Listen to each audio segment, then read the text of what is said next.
Yo, yo, yo, YouTube, I'm back. Import roller, and I'm under here again. Alright, so today, according to the Gates website, this is the belt that should be used to replace the factory one. Because we all know if you have a VR30, belts are an issue. It is what it is. This car has already had the AC compressor realigned by the dealer, because about a month after I got the car, it started squealing.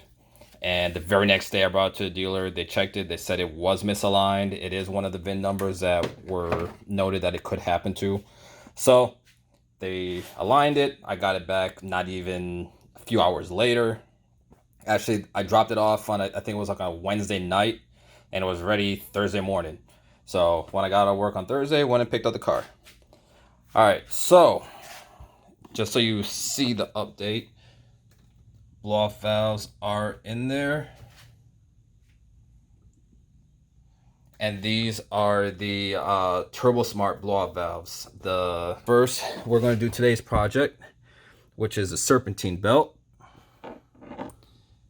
And if you look, let's see if I can get a video before I start moving stuff around.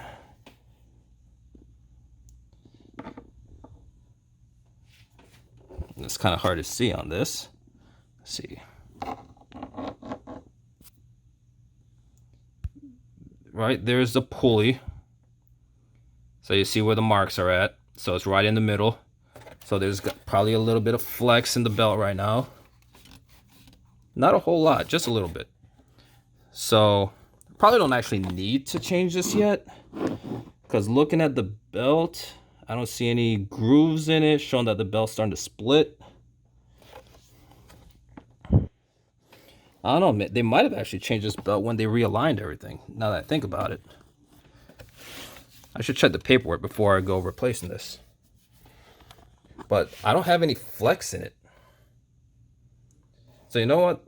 Before I get jumping into this, I'm gonna go check the paperwork and see if they replaced the belt when they did the alignment. All right, so check my paperwork. It said that they reinstalled the belt. They didn't replace the belt. So time for us to move some stuff out of the way so I could gain access to that belt and get it out of here. You have to remove the 10 millimeter bolts that are here holding in the coolant reservoirs, just to kind of slide stuff out of the way. And then we'll gain access to the pulley so we can get the belt off. Shouldn't take me longer than maybe 10-15 minutes to do the whole thing.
Alright, so when you loosen them, guess I could actually take this off. It ain't gonna go nowhere. Just the overflow. Just so I could have a little bit more room to work with here.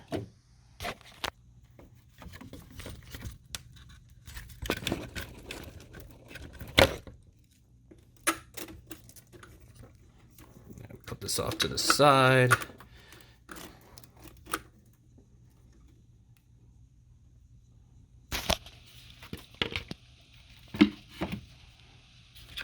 Let's see, this one, let's see what's blocking it.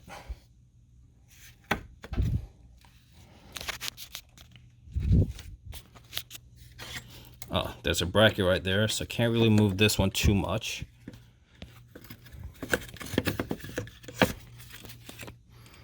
But at least give me access to get down to the pulley. So I gotta put a wrench. See if I can kind of show you. There's a little square right here on the actual pulley itself. And then you put a wrench on there and pull it, and then put something to lock the pulley in place, and then just pull the belt off and reroute it with the new one. Alright, so apparently it's not as simple as I thought it was going to be. On these cars, on the 2016 anyways, I don't know if it's any different on 2018 and up. I don't know if the engine base design is even slightly different. But on this bracket here, that looks like it's a coolant line, prevents me from moving this too far out of the way. So when I go to try to put leverage on the pulley, then this radiator hose gets in the way from the breaker bar I'm using to get more leverage, so the pulley will move. But when I'm able to move it, the air intake is in the way, and I have no way of getting down in there to put something in to lock it in place. So I have to take the front part of the air box off. And yeah, so it's not too complicated. It was just I wasn't expecting to have to take the air intake system apart to do it. So to get proper leverage, and sorry for the crappy video quality, I'm inside my garage and it's kind of dusty.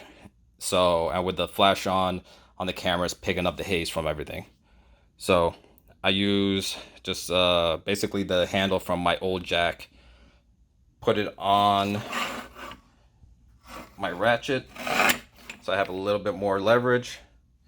And as you can see, with very little action, because of how fulcrums work, I'm able to move the pulley,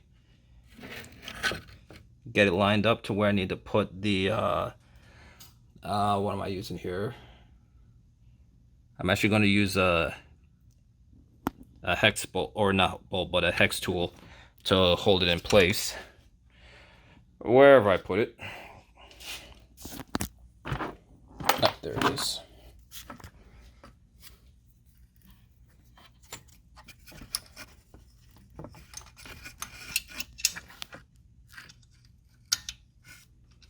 All right. So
Alright, so here is the old belt.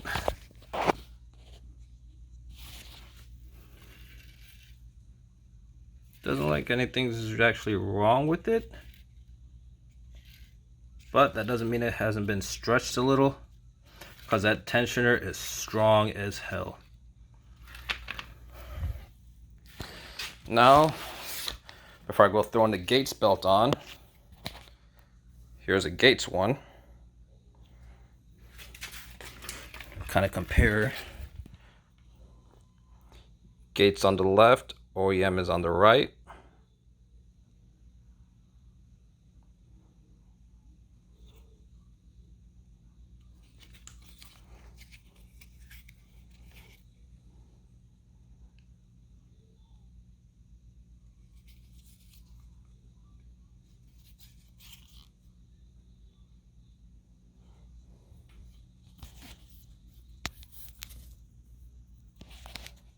and I just kind of stretched them out there, but it's hard to do while you're holding the camera, but they are the same length. So let's go throw the gates on, and we'll be good to go. Alright, so on this pic, you'll see that the top picture is the OEM belt and where it was aligned. You could tell that it's stretched just by looking at the markings on the tensioner. The bottom picture is after I put the Gates belts on. You realize that it is a lot tighter. The bar moved over to the other side. And then of course you got where you got to route the belt so that you could get everything back together and be on your way and be good to go. Alright, so new belt is on. Got everything lined up properly. Now, once you remember where the markings were on that tensioner before with the original belt. See if I can get this to zoom in here.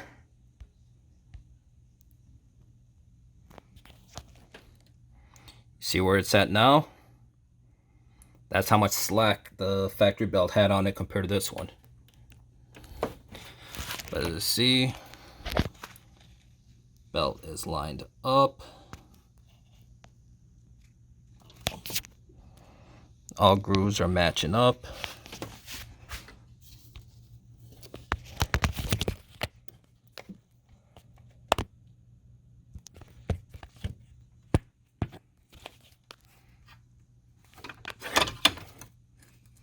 So time to put the air filter back on, start this bitch up.